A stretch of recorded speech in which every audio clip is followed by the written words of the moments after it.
Meghan Markle's whirlwind week from estranged dad hell to King Charles. Snub. It began with a frantic medical emergency in the Philippines and ended with an Instagram post that critics are calling out for poor timing after King Charles' cancer update. Meghan Markle hoped for a quiet run-up to Christmas 2025. The last week has been a brutal reality check.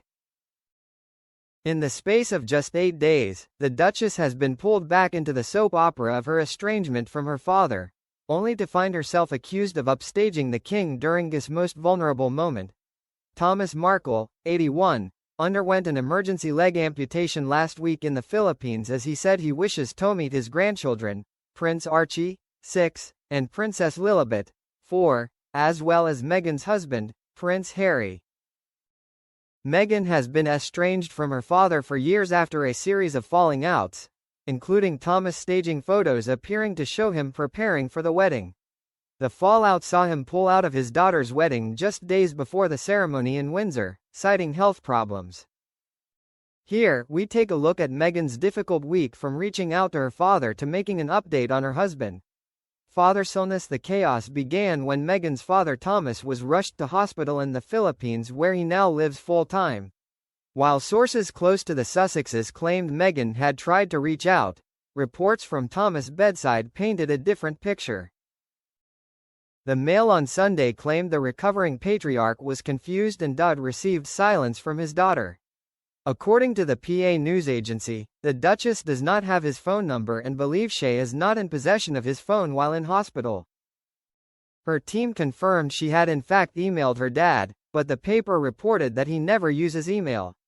It then emerged that a Mail on Sunday reporter had been at her father's bedside throughout his illness, according to her spokesperson. The Daily Mail's parent company DMG said in a statement that Thomas Markle had contacted their journalist Caroline Graham when he was taken ill in the Philippines and asked her to travel from LA to be with him. As well as being a journalist, Caroline has been friends with Mr. Markle since 2018, DMG said. She has been with Mr. Markle in hospital every day, providing him with care and support. Meghan's team confirmed that a letter had finally been delivered safely into his hands via trusted contacts, bypassing the journalist at his bedside. But critics branded the letter a press release rather than a NO live branch, with royal commentator Richard Fitzwilliams calling the situation decidedly dysfunctional. King Charles' cancer update. Just as the dust was settling on the drama, the focus shifted to King Charles after he issued a rare update into his cancer journey. The monarch shared good news after initially revealing his diagnosis in February 2024. According to Buckingham Palace, the king's recovery has reached a very positive stage and he has responded exceptionally well to treatment, so much so that doctors will now move his treatment into a precautionary phase. But hours before the broadcast aired, phones lit up in Montecito after Meghan returned to Instagram with an announcement that Whirlwind Productions was partnering to executive produce a documentary about Girl Scouts. Whirlwind Productions is the media company founded by Prince Harry and Meghan.